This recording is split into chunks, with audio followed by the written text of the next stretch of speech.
What the heck? Oh, I had it on loop. That's why. Go away. It's been a while since I've done this, so it's just kind of can't get into it. How you all doing? Just got an ad. Oh, sorry, I turned monetization on because I'm a dirty, awful capitalist.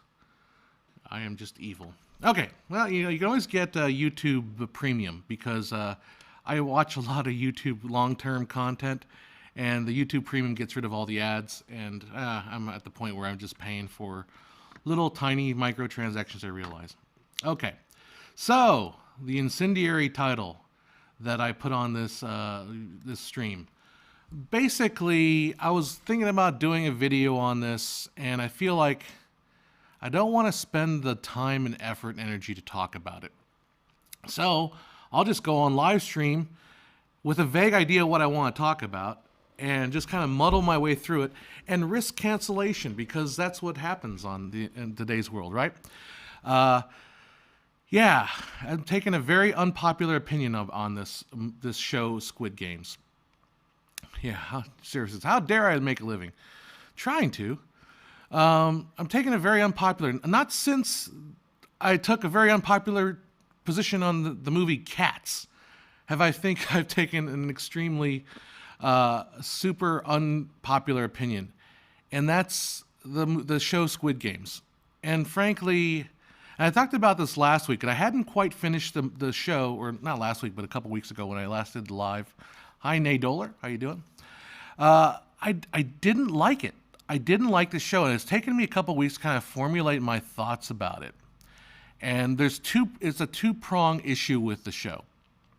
Now, if you had not seen Squid Games, I'm going to spoil it, and I'm just sorry. No.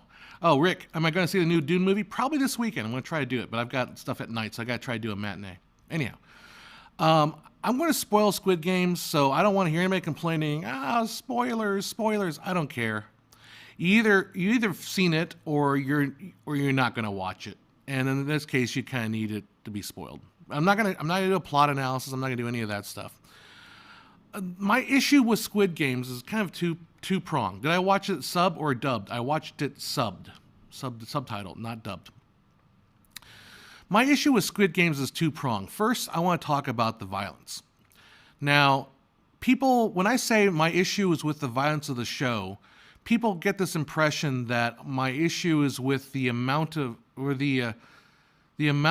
So that my issue is with violence in cinema in general.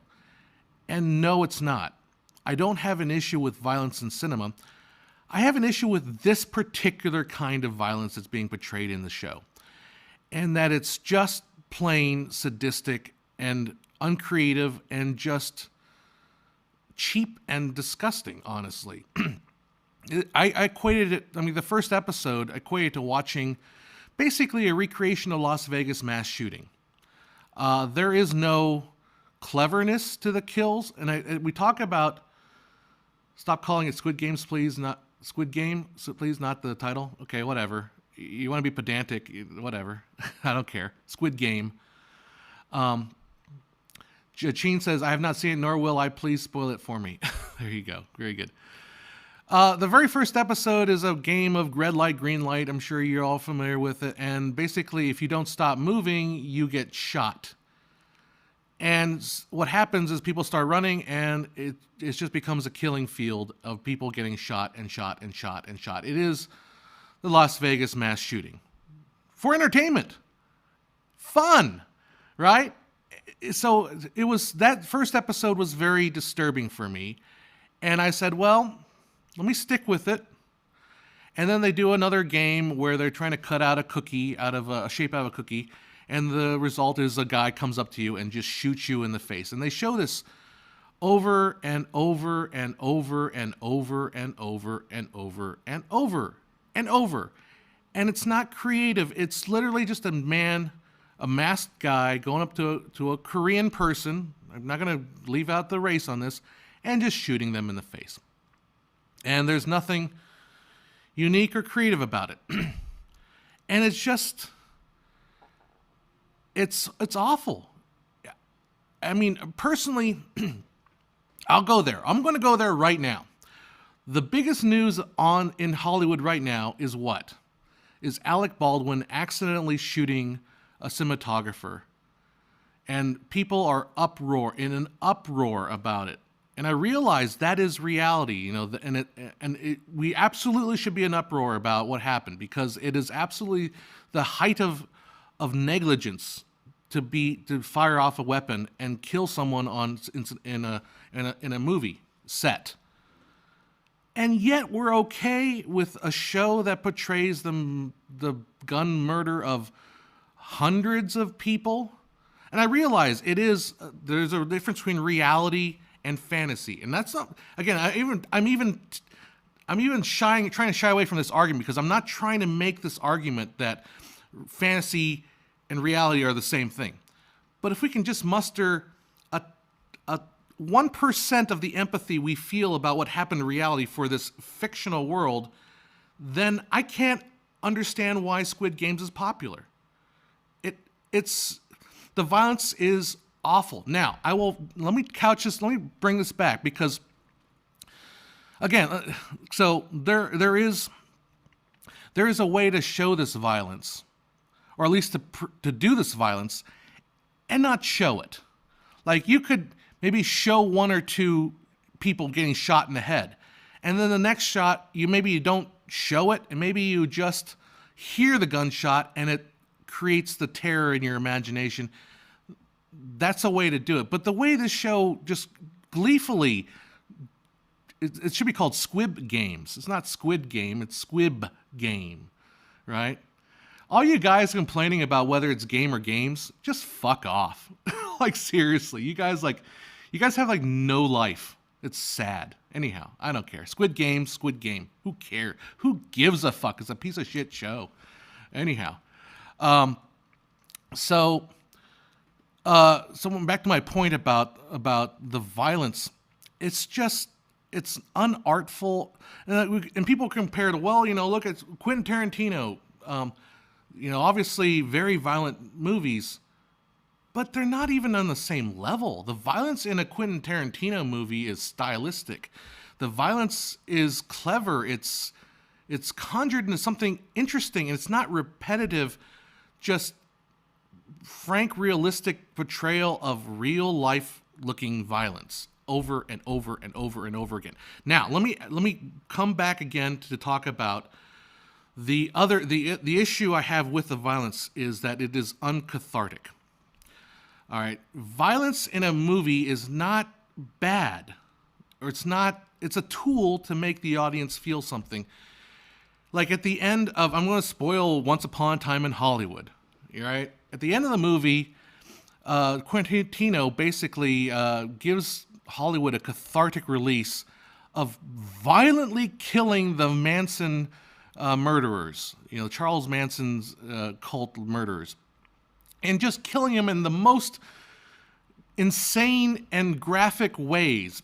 That's clever use of violence. The dog Sikkim, and then the flamethrower, and there is a catharsis in that experience of the violence. In Squid Game, there is no cathartic. It is just mass shooting, followed by another mass shooting, followed by people falling to their deaths, and then this glass game, which is not really a game. It's just kind of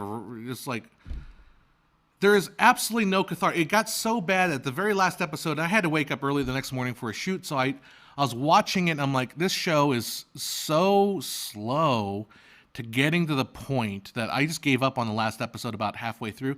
I eventually came back and watched the very last two scenes, which is the only instance of cathartic release for what crap we've had to sit through, the kind of horrible experience we've had to sit through. We get two scenes at the very end that are kind of cathartic. 8 hours of this nonstop crap fest, and you get two things of catharsis, which is the guy, he sees another guy getting invited to the Squid Games, and and he stops him. He takes the card and like, you know, you're not gonna go to this stupid thing. And then at the very end, he kind of it's almost like that Taken. Like he decides he's on a plane to go to America, and then he decides to call up the place and say, okay, you can't do this. What you're doing is wrong. It's like should have been in the first part of the show, because you have all this violence that is, you're making the audience feel awful, but you need that catharsis to like represent good. And if it was violence in the manner of the guy righting the wrong of the show, of the games, then I could be on board with that. But it's just so drawn out and disgusting, and I clearly just hate it. Roberto says, you've clearly never seen violence in real life. The portrayal of Squid Game is dry and realistic. And I appreciate when they make it style, but it's fully justified here. They wanted it to be cold. Sure. I don't know if the argument is I've never seen violence in real life. I mean, if somebody walking around shooting people in the head, I don't understand that argument. I've never seen violence in real life. Arkham Knight says, here's a good comment in support of what I'm saying. I don't have any idea why people are claiming it to be some high art. When you call them out, they dismiss saying you're a hater, and haters are going to hate. So that's going to be my second prong. My first prong is with the violence. The violence has no cathartic effect. Another thing with the violence, again, something like Battle Royale, which I enjoyed, which has shocking violence. But again, the violence in that show is combat related. It is, and it's also a little bit more clever than just walking up and shooting somebody in the face over and over and over and over and over and over and over again. There's combat. It is kill or be killed. Whereas Squid Games is just be killed. You can't do something silly. You're dead. It's just awful. And I'm taking a bold stance here because I also feel like I put this on my own personal Facebook, and a lot of people were kind of agreeing with me. But these are the people that are like, yeah, I heard about the story, and I'm not going to watch that. And a lot of people that kind of have, I'm in a weird situation where I kind of have to watch it because, like, well, this is what I do, and I comment on it. If I didn't do that, I would probably just not watch it. I think a lot of people, and I know one person wrote they watched the first episode and said, yeah, I'm out.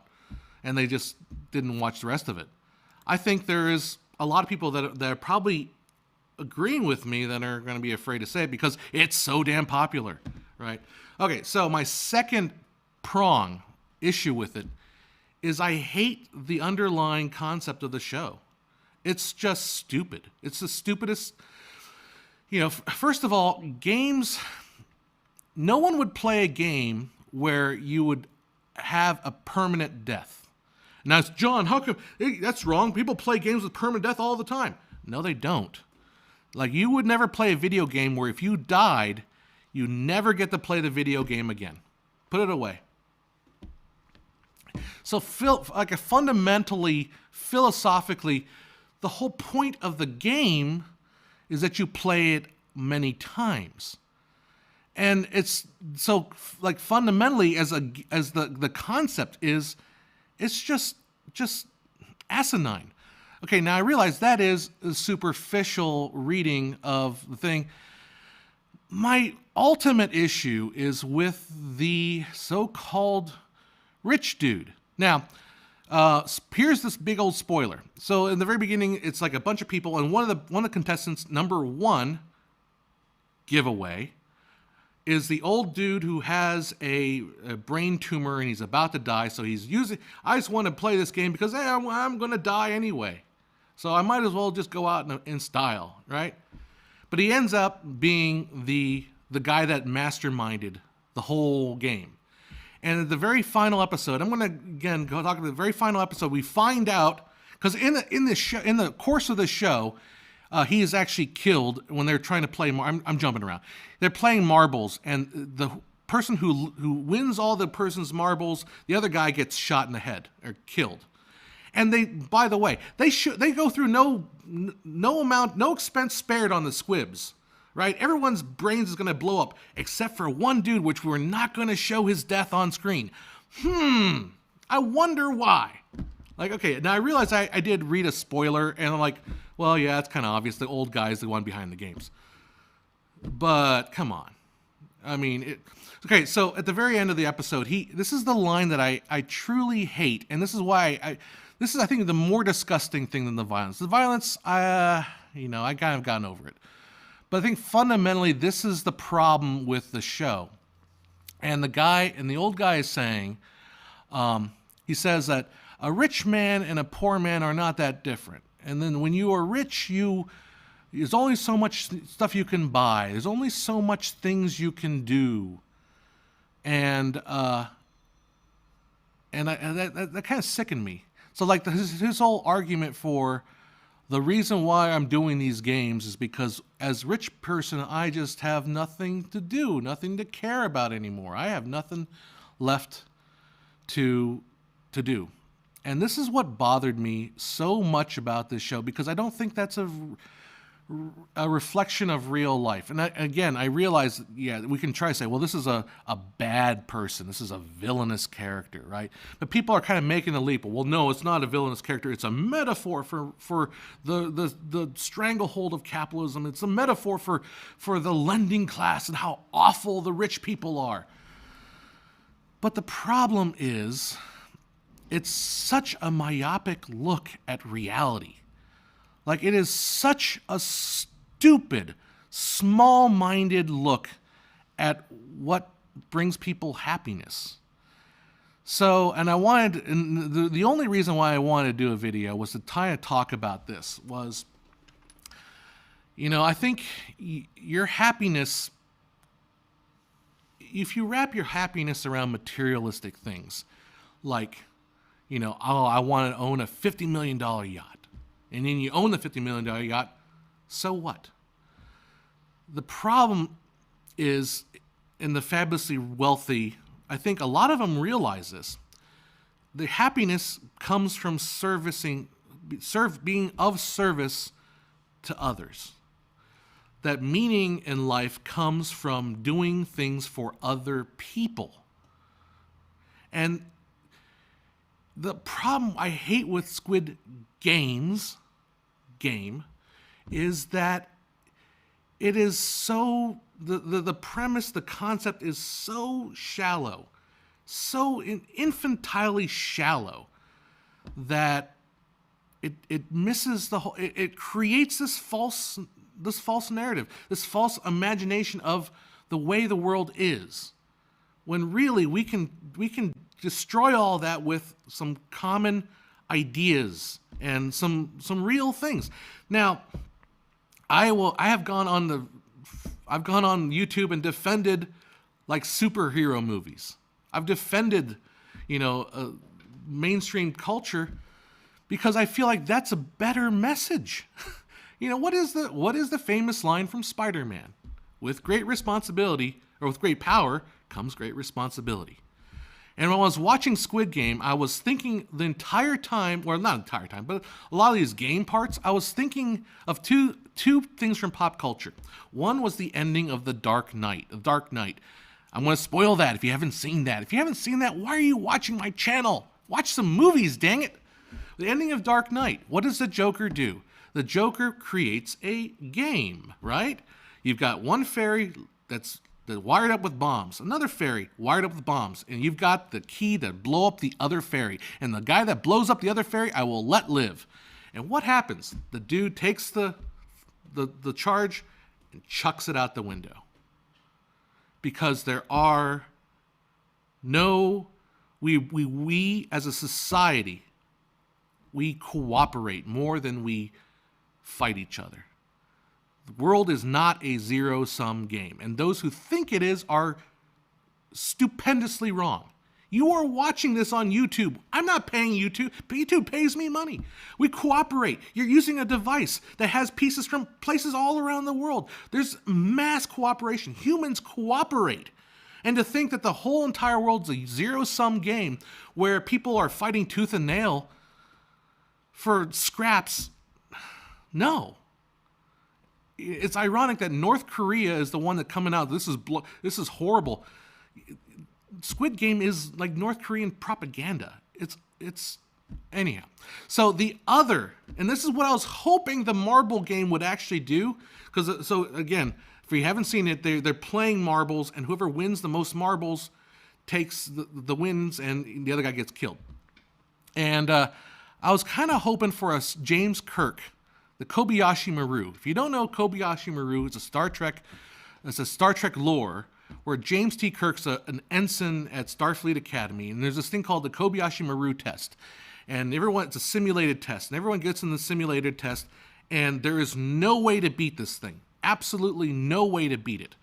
And Jim Kirk tries it once, and he fails. And he tries it again, fails. Third time he tries it, he succeeds, despite all the teachers like, what the hell? How does he beat this thing? It turns out James Kirk just goes in there and like fiddles around with the code and like changes the rules and makes himself win. And the reason why, and this is explained in Star Trek II, the Wrath of Khan, right? He says, I believe it, you guys can correct me if I'm wrong. He says, I don't believe in no-win situations. And I feel like our entire world right now is just no-win. And I want my entertainment to kind of tell me I don't believe in no-win situations. And I wish that marble game would have done that. I don't believe in no-win situations. And I get the show is leading you toward one thing. But, so those are my things. That's why I really kind of detest the show. It's superficial. It's extraordinarily violent, and I kind of hated it. Now, if the second season is the main character going back and just annihilating everybody, okay, maybe I'm on board, because I kind of want that cathartic release for that trauma I had to suffer. But yeah, I can't get down with that show at all. Anyhow.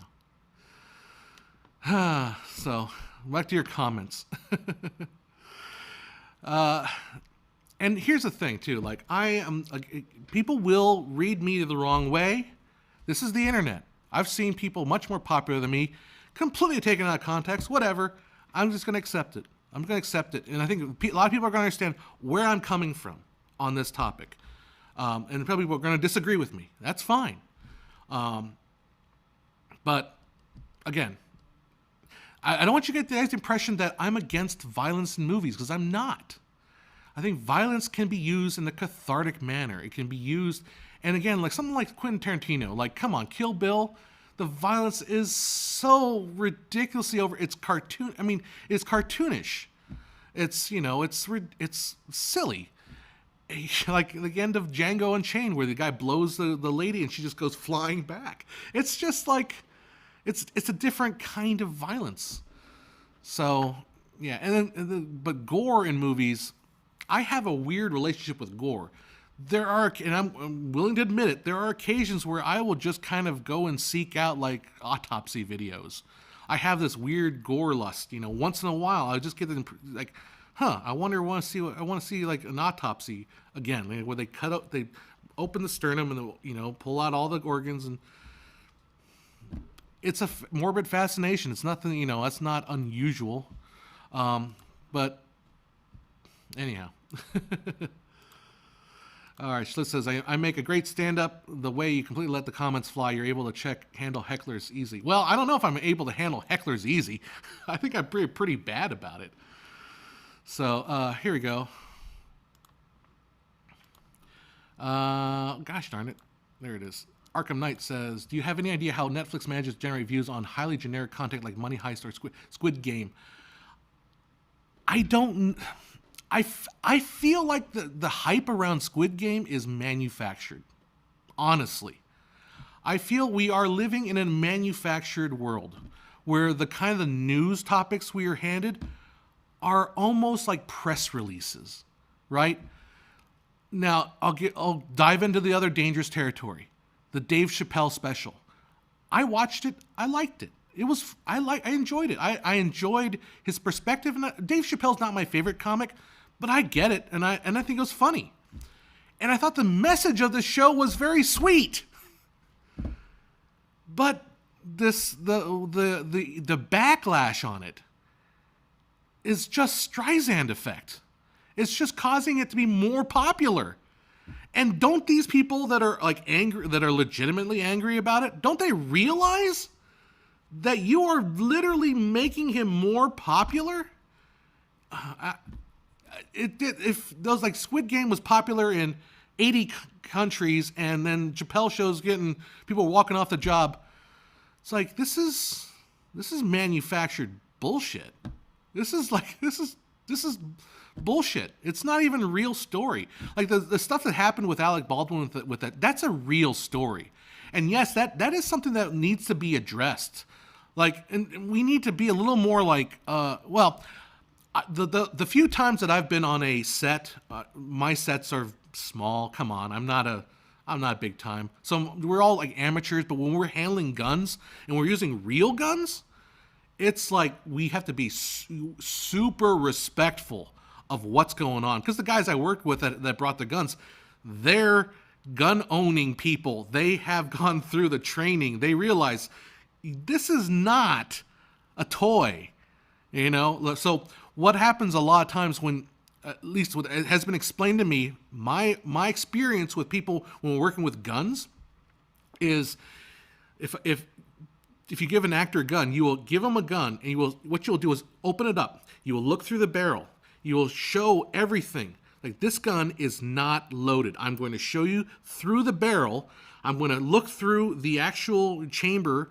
There is no bullets in this gun. And then I can hand it to you.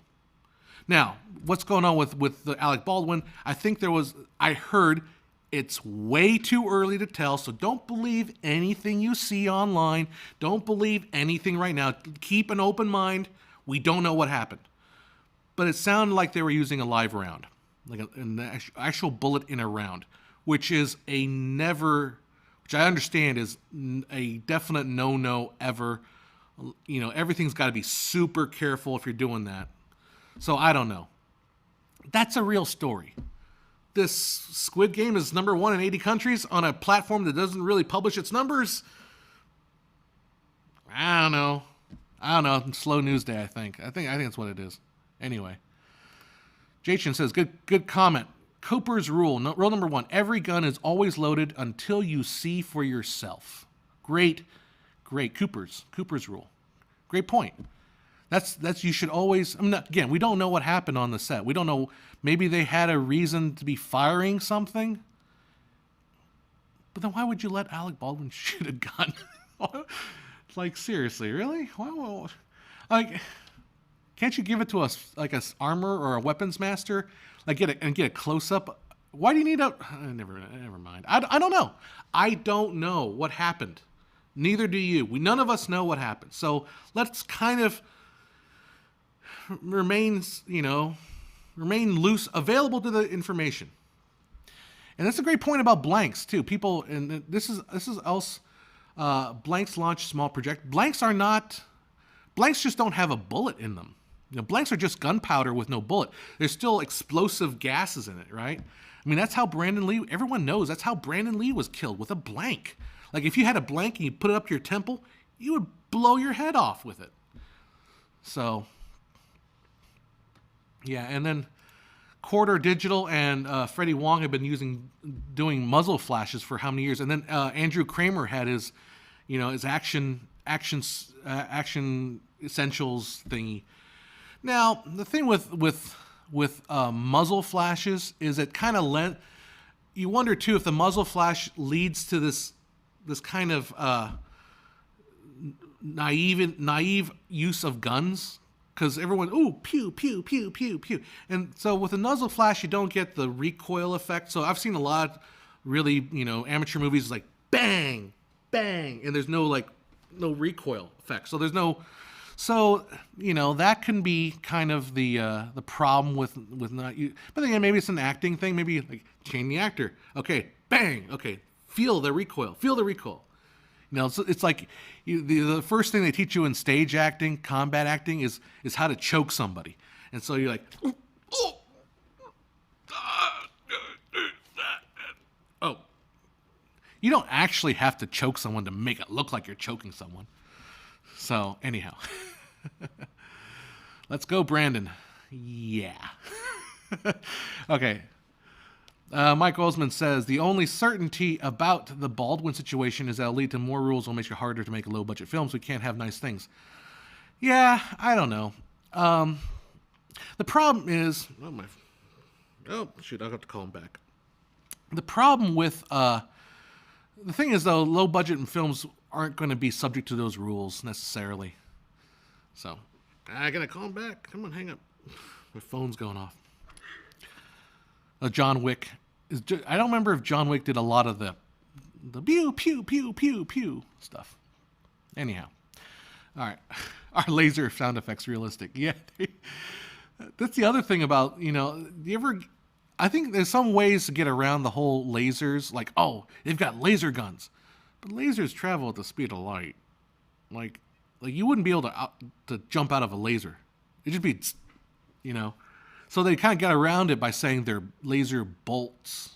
Ah, there you go. Laser bolts. There you go.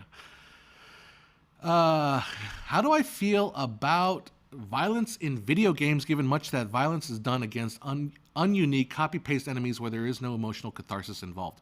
Good question. I don't know. I mean, I will not be afraid to tell you that I haven't really thought all that way through that. Now, have I played violent video games? Sure, I have. I played Grand Theft Auto. I've run over some hookers on the street. I've done all that horrible stuff in Grand Theft Auto. Grand Theft Auto is a little cartoonish still. I mean, it might be realistic looking-ish, but it's still kind of really cartoonish. I don't know. I don't know, honestly, about the violence in video games.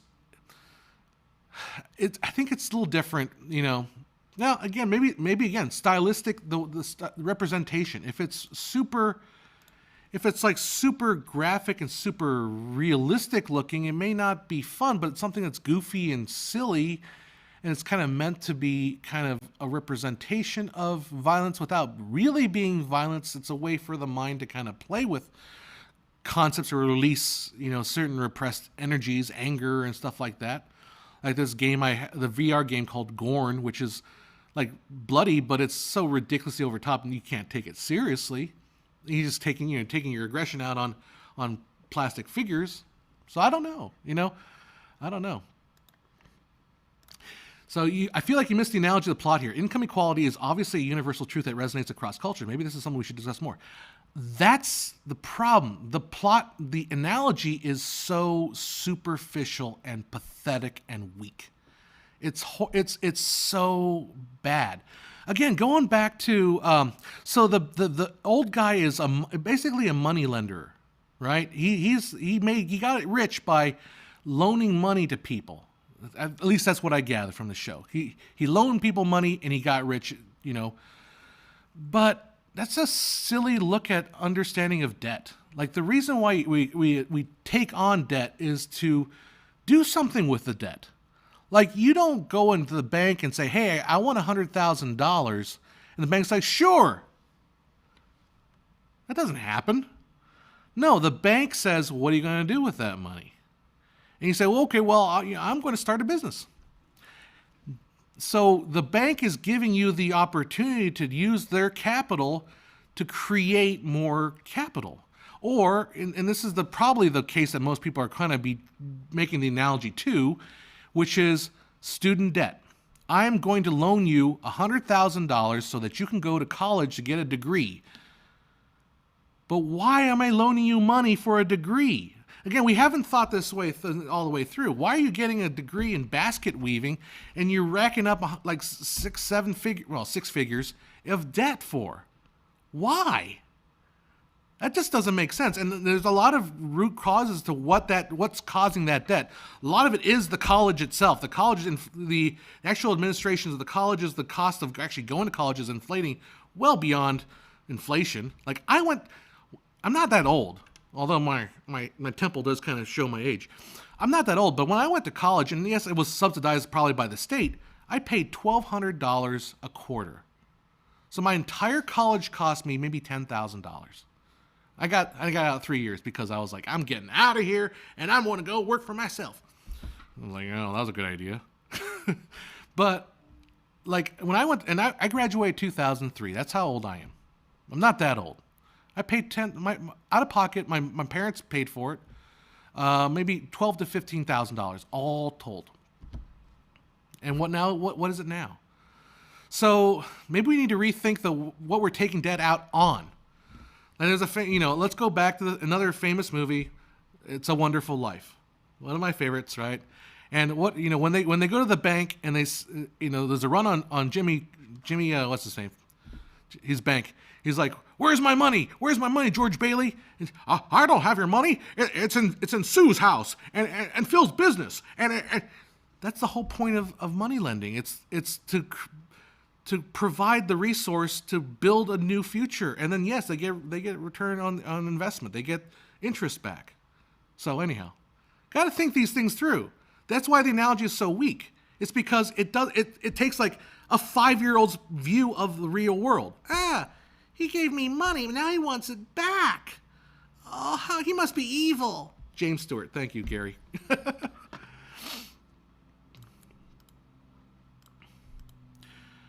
Better Beetle Floyd Zeppelin says, there are thousands, if not hundreds of thousands of people who are swamped in debt in real life. I agree. Excessive debt accumulation happens. I'm not sure how this is unrealistic. The problem is, why did you get the debt in the first place? Isn't there isn't there like a reason? And on top of that, what's the solution? To pit them against each other? The solution is, forgive the debt? Well, yeah, you just screwed the person that gave the money. The contract was, I give you money, you pay it back. Did you not realize that was the deal? Like, I realize people get in bad debt, yes, and that's why there are bankruptcy. Even the show talks about, how come you didn't get bankruptcy? I don't know. Well, on top of that, really, most of the people in the Squid Game were kind of shitty people. So,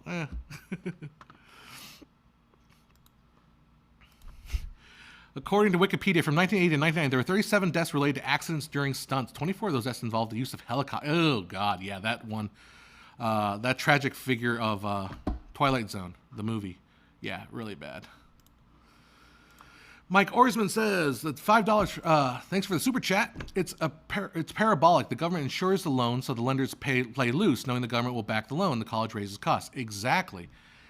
Cycle, reverse. And then the students are they're spending so much time in college. Like, come on, really? You need 6 years to get your gender studies degree? And how much of that do we need? Schwitz says, it's a show about financial philosophy. Exactly. That's the whole point. Don't you get it? John's a metaphor for financial responsibility. It's no wonder you got North Korea out there saying, this show is about the evils of capitalism. They're like, we wish we created the show because it's perfect for exemplifying our form of communism. Anyhow.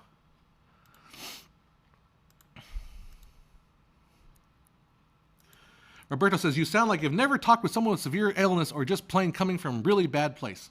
I have no idea.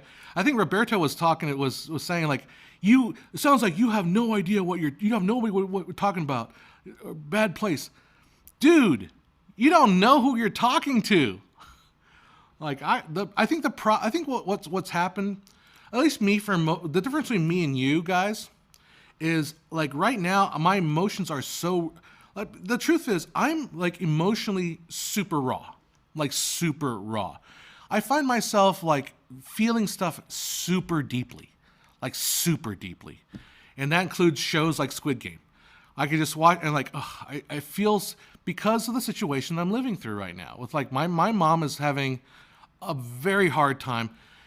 Physically, she's okay, but she has this moan she's making, and it's soul crushing. So I feel things like really, really deeply, like really, really deeply. So, and I'm involved with this play called Matilda. My neighbor's banging around and stuff now. I'm doing this play called Matilda, which is, I think, a tremendous musical. If you haven't seen Matilda the movie, it's based on the book by Roald Dahl. It's about bullying. It's about just the feeling of a child, which I feel like as adults we forget. As a child, you're small, and everyone else is bigger than you, and smarter than you, and have more money than you. Everybody is just so untouchable, and you're a child, and what do you know? You're stupid. You're just a little worm. You don't know anything. I'm big, you're little, I'm right, and you're wrong, and there's nothing you can do about it. That's the Danny DeVito line. It's not actually in the play, although the actor has been starting to insert that in his ad-libs. And that show, but the message of the show is, look, if everything is already predetermined, if the ending is written, if Romeo and Juliet are destined for disaster, then you owe it to yourself to say, hey, that's not right. I'm going to do something different. And you're going to do something different. So anyhow, I feel that show.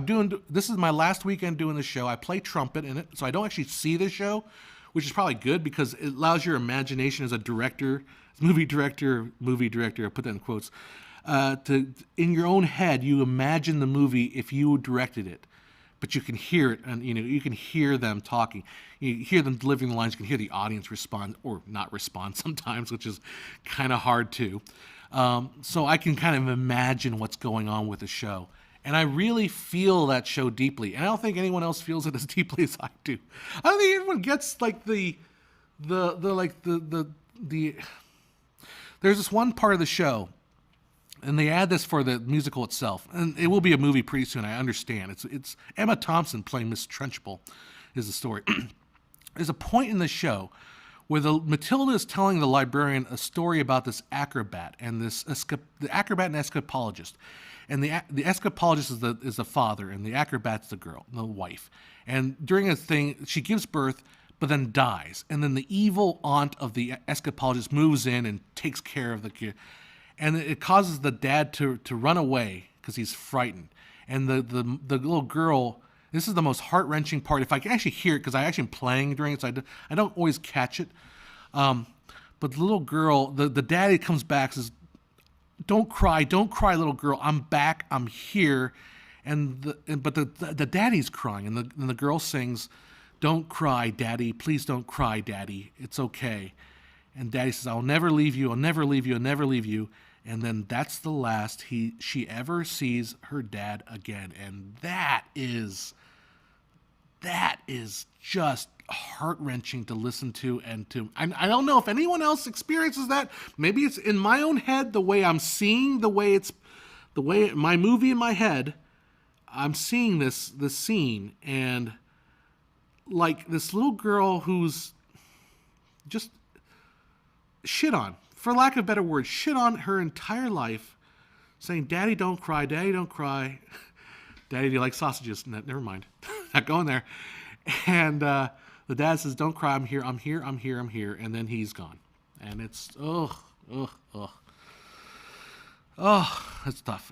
It's tough. Anyhow, let's talk about financial philosophy some more. Let's talk about fiduciary responsibility. Debt is often considered a necessary evil in the West, and Korea being in debt is one of the worst things you can do. Maybe that's what it is. Maybe it's the understanding of what Korean vision of debt, I guess. I don't know. I mean, maybe. But I also wonder if it's a little bit of like making an excuse for the victim there. I don't know. Now, the kind of debt that this guy is involved with, the main character of Squid Games is involved with, getting in debt with loan sharks, not a good debt, not even in the West. All right. Oh, here's in the Rinkun Mori says it happened with Gantz. Just confusing how they justify the existence of the game. People enjoy the simplicity of the premise. Overcomplicating that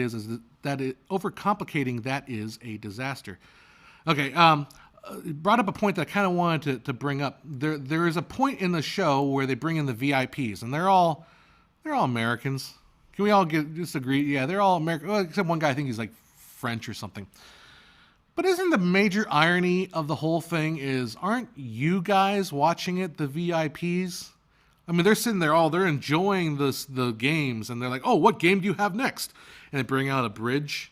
It's like a model of a bridge, and the guy's like, that looks like a bridge. You're like, wow. This show has just like steered itself off a cliff as far as the acting is concerned. That looks like a bridge. It is. And then they open the curtain, and it's the bridge. And like, that must be a model of that. It's so bad. But aren't you viewers the VIPs? I mean, you're watching this for entertainment. You're not watching this because this is like homework. You're watching this for entertainment. So aren't you no better than the VIPs? Huh. Think about that for a second. Anyhow. Jachin says, when I lost my house and 2/3 of my property 6 years ago, I found a way out. It hurt, but it was my own fault. I don't want to pass judgment on anybody as far as what happens in real life. Like, it's okay. Here's the reason why I was thinking about doing a video, but I'm not going to, because I feel like I need to spend my time on something else that I need to want to construct. But I didn't get this earlier. The whole point that the rich people, they are so slovenly that they don't have any way to experience joy or fun unless it requires torturing other human beings. No. Every project, every nonprofit I've worked with has had rich people donating their money. And now you might think, well, you know what, John? I'm not a millionaire. I don't have that much money to give. So therefore, I cannot be the philanthropist that you think I can be. No. It doesn't just take rich people to make the world go round. It doesn't take rich people to help a charity or a good cause. It takes people with average means. And you don't have to necessarily give money. You can give time. And you can help support something.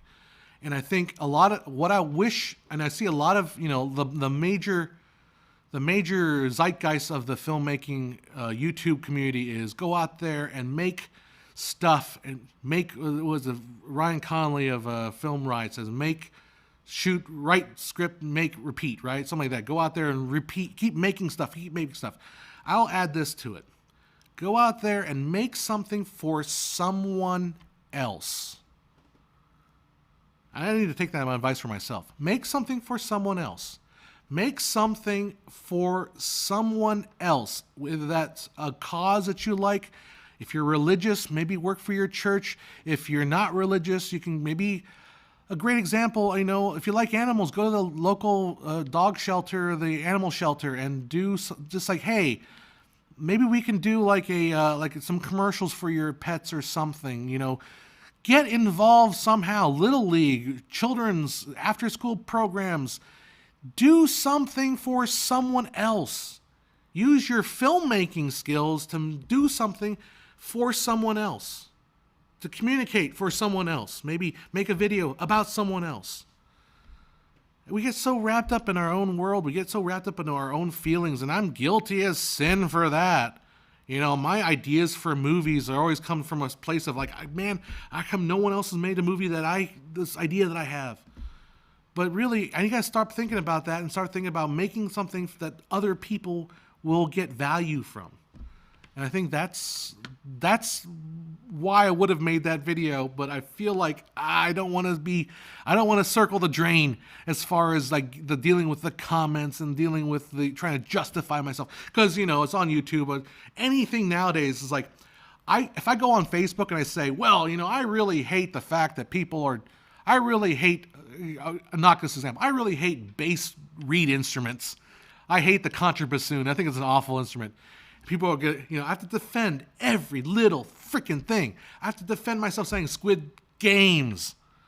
Oh, for God's sakes. Everybody's so chatty and whiny about little tiny. I didn't want to deal with it. But that's the point. Maybe you can make a video just about that. Although probably no one will watch it because it doesn't have a clickbaity title like I don't like Squid Game. But if we just tell people, just go out there and be of service to someone else. Be of service to someone else. That's all it is. So anyhow, So Squid is just capitalism bad propaganda, huh? Go figures. Well, that's why North Korea hates it, right? Or do they love it? I don't know. I can't tell. Sarah, folks forget about modern stuff, and the one you probably find one good modern show that exists today as an exception. Watch old films from 1920 to 85. Well, I don't think you should forget about modern stuff, because I think there's a lot of good modern stuff being made. Now, remember, there is a filter of history, right? They say like upwards of 80 or 95% of all silent films is lost to time. Now, I'll bet you 90% of it probably, from a non-historical perspective, probably, who cares if we lost it? Do you think they go like, I'm always shocked by when I go through like my Amazon and my Netflix and or any of these streaming shows, and I look, all these movies I've never heard of, and I'm probably never going to watch. There's a lot of stuff that, but there's some stuff that's going to be good. Like, I don't know. I have high hopes for this Dune movie. I want to go see it this weekend. Although I do have that show at night, so I got to time my matinee, make sure. I don't know how long the movie is. So I hate to go to a 3:00 screen because I got to be at the show at 6. And I don't know, 3 hours. Villeneuve kind of used to making longer movies. So, I don't know. There you go. Yeah, Schlitz says, nice place to be, but the hard part is, but YouTube has definitely encouraged us to make for them. I agree with that. I mean, that is like a problem I've always had with YouTube. YouTube's like, you know what you should always do? The advice they always gave to YouTubers, make sure you have a schedule and make sure you deliver on that schedule, because that's going to be like, yeah, YouTube, you want us to freaking make stuff for you. So, yeah, I don't know. Alyssa says, isn't the world a scary place, though? I don't know if it is. Now, I'm going to be very unpopular. We are coming out of a pandemic. I don't care who you think you are. We are kind of on the tail end of this thing. Knock on wood. But I really do believe that we are coming out of it. Now, this will get me in trouble with some people. But the bad things that have happened in the pandemic, at least, came from a good place. At least.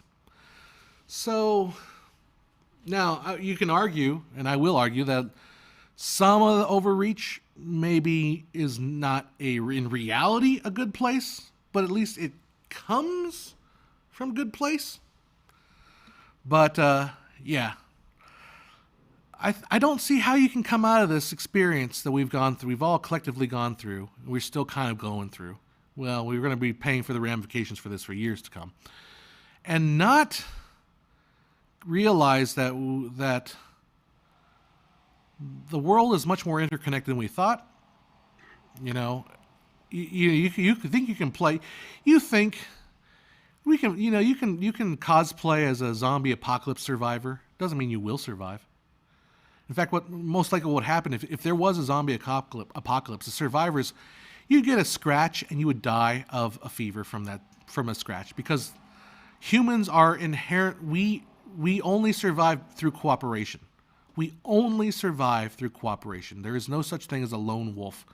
I mean, there are a few exceptions, but come on. Are they really surviving? There you go. That's an interesting comment. Don't you think that it's interesting that Squid Games has an eat the rich thesis, but one of the most intriguing aspects of the show is the cash prize? Wouldn't that make you the rich? I think along the lines of the VIPs are the one watching the show, and really, well, who are you? Squid Game is literally this anime, and that's why it sucks. I hate this type of this media analysis. Yeah, I don't like. I don't know. I don't like a lot of the media analysis out there, honestly. I really don't like it. All right.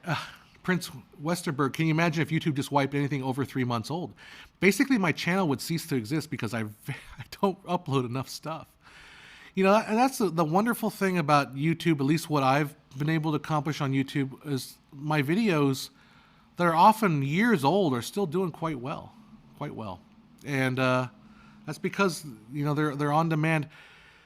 It also feels a little bit, it feels not depressing, but demoralizing, the fact that I can make a video about a topic years ago, and I think I settled the topic, and it just still keeps coming up and keeps talking, but whatever.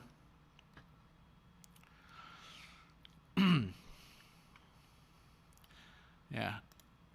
I'll let you guys discuss the more realistic things about this the main character has a gambling problem, and that Okay, so hey, how you doing? Sorry, I didn't pulled up your comment but didn't respond to it. How you doing? Oh, Ratzel says Dune is a soulless. Watch it and need seven C's. Not worth it. The Momo. Oh, that sucks. Well, hopefully I'll come away from a different experience. But if not, yeah, I'll say you were right. What was I gonna say? I forgot. Anyhow. Something about the gambling. Yeah, like if you want to watch a movie about gambling addiction, and again, this is addressing that one guy that was like, "Oh, you obviously never experienced real life violence. You never deal with anyone with real illness." Yeah, I don't know. Maybe you shouldn't talk to someone like me, because I did a lot of work with Alcoholics Anonymous. What wasn't Alcoholics Anonymous? It was a pastor that was kind of a grifter when it came to alcoholics. So I got to see a lot of the Alcoholics Anonymous kind of thing, and I got to kind of get a purview of a lot of addictive personalities. And there's a movie, that I think gets the heart, and it's a very uncomfortable movie to watch. It's Uncut Gems with Adam Sandler, and holy moly, that movie is so. I didn't like it at first, but I realized just how emotionally racking that movie is, and how, to me, it feels so true to life about the addictive personality.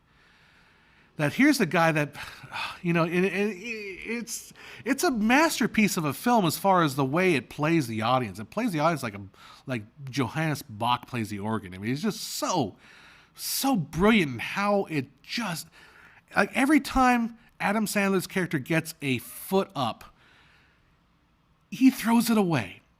And it's, like, as a normal person who's not an addictive personality, I don't have an addiction to, at least not to gambling. I don't know, maybe something else. It's hard to tell, right?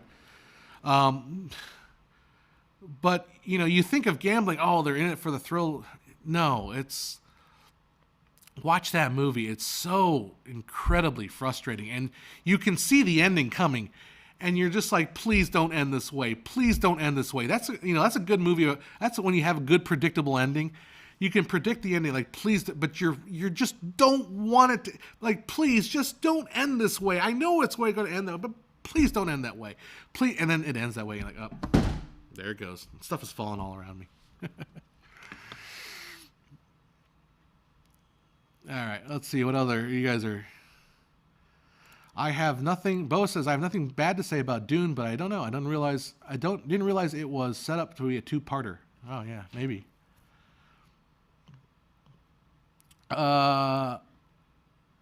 If you are going to claim unoriginality of the concept as a bad thing, qualify it. Maybe you're talking to someone else, because I wasn't qualifying as unoriginality, other than the fact that the shooting in the head is just repetitive. I don't know what the Linkin Park song you're talking about, Pedro. Wipe anything with that Linkin Park song. I'm not sure what that. I grew up in the '90s. I know my Britney Spears songs, and I know my I don't know if it's Backstreet Boys or NSYNC, because to me at that time they're kind of interchangeable. Backstreet Boys, all right. A little bit of Fiona Apple. I remember being like, as a kid, like being really turned on by that lyric, lying naked on the floor. I'm like, oh, she's naked on the floor. Yeah. I don't know. Have I seen the Contenders Series 7? No, I haven't seen it. Nor have I seen the Series 1 or 6 through 6 either. Prince Westenberg, go. It's cold. I know. Go cook something. I need to get some lunch myself. I'm going to ride my bike today, so it's kind of cool. Yeah, Uncut Gems. Uncut Gems, not gem. Get it right. My word, how could I dare watch this show when he says Squid Games, not Squid Game? Oh my God, I feel like I'm going to faint. And scene. Thank you for coming to the John Hess Show, as I make fun of. Well, the thing is, like, I don't know if you can. Well, I mean, I saw the movie Dune. I didn't read the book, but yeah, I saw this Kyle MacLachlan in Picard, who plays a big. I won't say it. Picard plays a real, like, awful character in that movie. Like, I just hated him. Anyhow. Is there another film you would know that represent the concept of Squid Game in a better way? Just curious. Good question. Again, like, I feel like philosophically, I hated the premise of the show. I mean, if you want to watch something that's a critique of capitalism, watch Wall Street. You know, watch even Wolf of Wall Street. There are better, or the big what's the name of that movie? About the financial crisis of 2008, The Big Short. Watch that. They're smarter. Now, I may push back a little bit about the way I think about capitalism and those movies, but at least they're a cogent argument. At least they're like got some brains in them. Anyhow. So, Wall Street, Wolf of Wall Street. If you ever watch Boiler Room, remember that movie Boiler Room, back when Vin Diesel could play a stockbroker? Can you imagine that? Fast and Furious dude is a stockbroker. It also had Ben Affleck in it. It was a pretty good movie too. But in the movie Boiler Room, the stockbrokers would sit around and basically, for lack of a better term, jerk off to the greed speech from Wall Street. You know, greed is good speech. And the greed is good speech is an interesting speech in that it is half true. You know. But it's the objectivist, you know. It's the objectivist viewpoint. It's the Ayn Rand thing, you know, which has its limits also. I'm not a diehard objectivist. I'm not sure I even understand the whole concept of objectivism. Oh, you want a Hunger Games show? I mean, watch Battle Royale. Oh, there's another movie that I thought was entertaining, The Hunt. You want to watch The Hunt? Again. Now, I won't spoil that one. But The Hunt is sort of a mix of Battle Royale with a little bit of I Spit on Your Grave. Again, movies like I Spit on Your Grave is the cathartic. Yes, something terrible happens to the girl in I Spit on Your Grave. And she comes back for vengeance. And the violence is cathartic. It's you root because it's like this person is evil, and this person's coming back and taking care of business. Though the end, again, like I said, Quentin Tarantino does this a lot. Look at these movies: Django Unchained,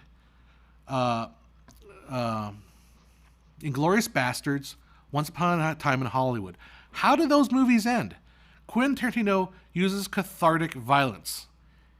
He's trying to tap into the society's angst about Hitler, about slavery, about the Manson killings, and portraying an alternate reality in which the, quote, good guys win using cathartic violence.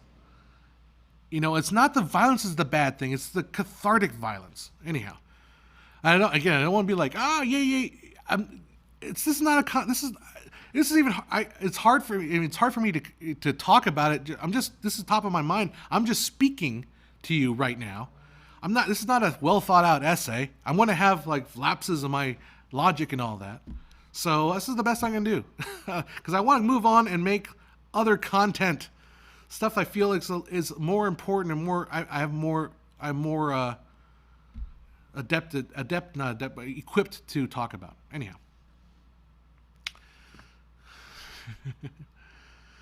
Yeah.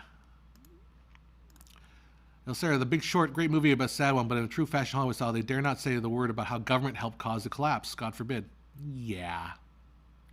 And I think we're going to start realizing more and more how much government is helping us collapse things pretty quickly. Yeah, cathartic is going to be my word of the day. It's a good word. It's a good thought. Like, I think people people dismiss movies and dismiss storytelling. And I get Game of Thrones got shit on for the last season, and Lord knows, I enjoyed it. I was not like, oh God, this is the best thing ever, but I enjoyed it. But there is a speech that the little guy makes. I can't think of his name. Peter Dinklage, his characters make. And people miss it but it's fundamentally a commentary that we don't seem to understand in our society. Story is the most important thing, period. Story is all that matters today. Story of the pandemic, the story about the elections, the story about everything is a story, and what you believe, the story that you believe. The January 6th protesters believed a story that Q was blah, blah, blah, blah, blah, and they did what they did. Because it's all about story. And if we stop and we think, well, no, John, it's just a movie. Movies don't know. Movies are stories. Stories tell us everything. The Bible is a story. I mean, you may be religious or not religious. Doesn't matter. You cannot deny the fact that the Bible and equally the other texts, the Buddhist texts, the Muslim texts, those are stories we live by. Story is the most important thing. And we cannot forget that. We cannot forget that. And we have to be mindful of the stories we tell ourselves. So that's all it is. Anyhow, that's all. I'd like to end it there, but I'm going to talk to you guys a little bit longer because I need to go get lunch pretty soon. It's all about story, guys. It's all about story. And filmmakers, as storytellers, and look, I am the last person that will say something like Squid Games should not be on television. I wholeheartedly support the ability of Squid Game to be existing as a property. I am not for banning it. No way. No way am I for banning it. I just think that as creators, we do have a responsibility to maybe offer some better stories. Oh, that's my thought. A good story starts with, this is a no-shitter. Atlas Shrugged, they made it into it's a low-budget movie, and it was actually the girl that plays Orange is the New Black was the lead girl in the first movie, I believe. And it was mostly dull, not particularly interesting. They changed it because I think that girl didn't want to do it anymore. They didn't sign a contract to make all 3 movies. And then I think it didn't make any more money. That's why the Atlas Shrugged movie never got anywhere. Because it was sort of... Atlas Shrugged kind of has a little bit of a taint on it in Hollywood. I mean, Hollywood. I'm not. As Norm Macdonald would say, I'm not breaking any news here. I'm not being shocked, but Hollywood is sort of leftist. I know. Could have fooled me, right? So Atlas Shrugged sort of has this like, oh, you don't dare touch that. Can't make that.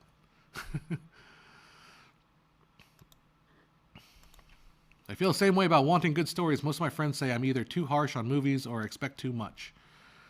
Yeah, I'm on the opposite feel. I think I'm a little too easy on movies because, again, I feel like right now, at least this point in my life, I'm super emotional. I'm super emotional. So, I get choked up at little tiny things. Like Cats can make me choke up. Stupid movie Cats. Alex Hydron says, I detested Squid Game after I watched Kaliji Ultimate Survivor. I don't know what that is. But, again, I'm not against, again, I said, I'm not against the violence. I'm not against the violence. I'm just against this stupid stuff. Yeah. Oh, I Am John Galt. Is that the name of the movie? Wasn't it called Atlas Shrugged Part 1? I think they're going to try to make a 3-parter.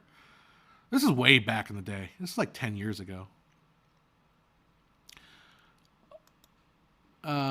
I actually appear in the first DVD saying I am John Galt, Thomas Hines.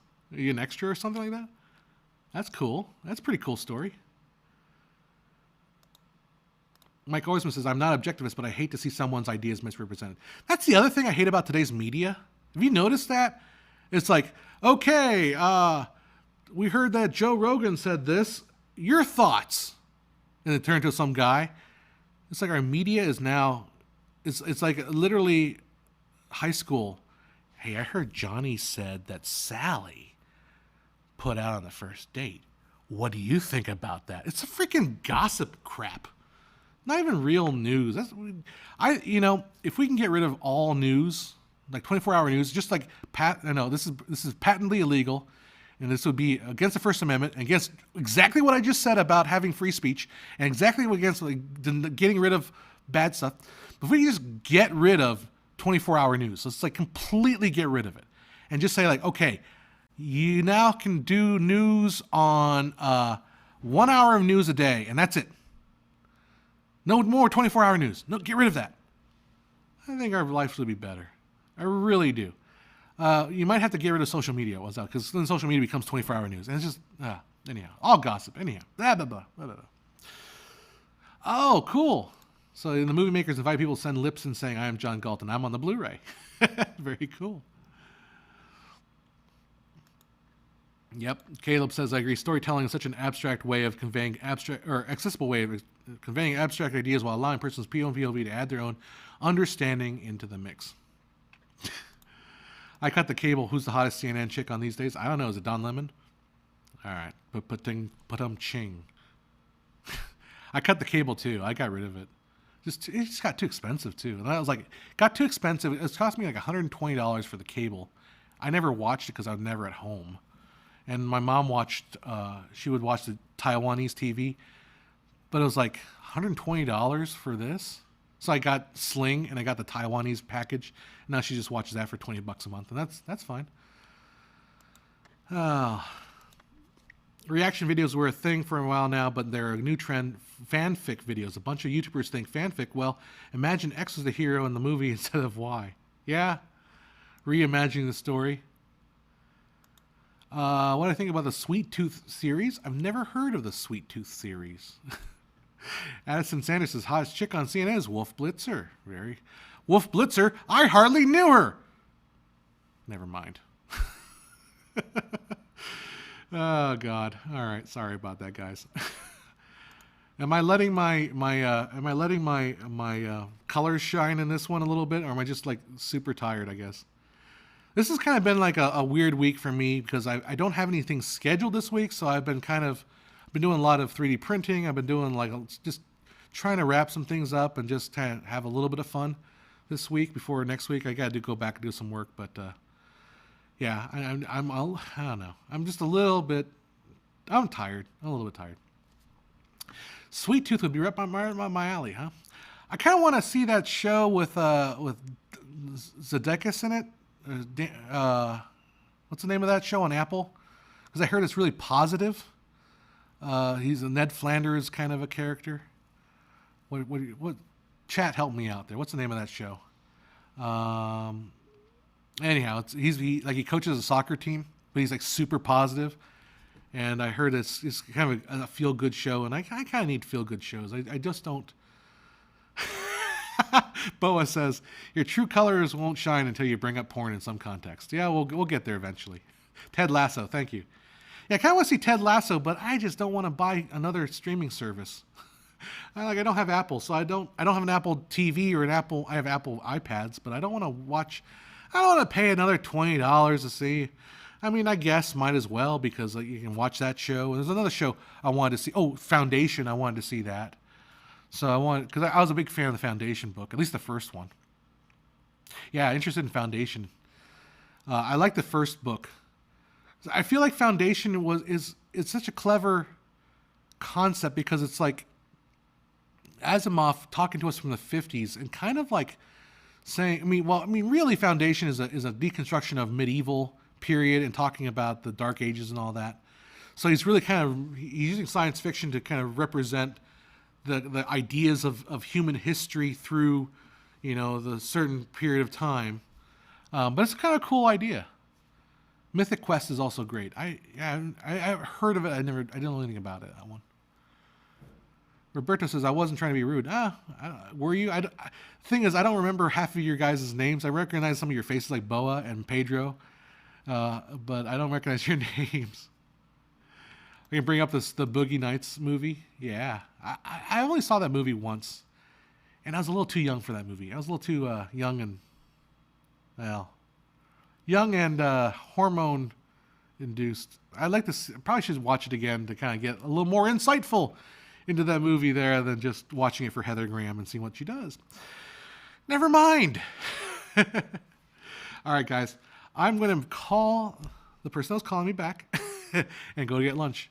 So thanks for hanging out with me. I really enjoyed this. We'll try to I'll start putting some stuff together. I do have that Fox video. Am I winning? I'm always winning. When did winning stop becoming a thing to say? Come on. Winning. Shark laser. Was it ninja? Whatever. Winning. You remember what's his name? Kept saying that. I forget. You'll know the name. Yeah, winning. Anyhow. All right, guys. Look forward to the hate comments. Come back to this video. Check out all the hate comments I'm going to get from this thing. I'm sure there's going to be tons of them. It's going to be fantastic. It's going to be entertaining. I'm going to try to avoid them. And I do have 2 topics I want to talk about. I want to talk about the audio as far as waveforms, because I just think there's a point that needs to be made about it. That I need to get off that topic and do what I think a lot of people wanted me to do. I got some diehard fans of it, but I need to freaking do it. It's this part 2 of the studios talking about 20th Century Fox. Because if you thought part 1 was fun, part 2 is more fun because you'll know all the movies. So, all right, what's the best streaming service? Probably Amazon. I like that. I like them. Sorry about that. Charlie Sheen. Winning. All you kids, you boomers and your old memes, you don't. So anyhow. All right, guys, that's it for me. Take care. Have a happy weekend. Go watch something productive.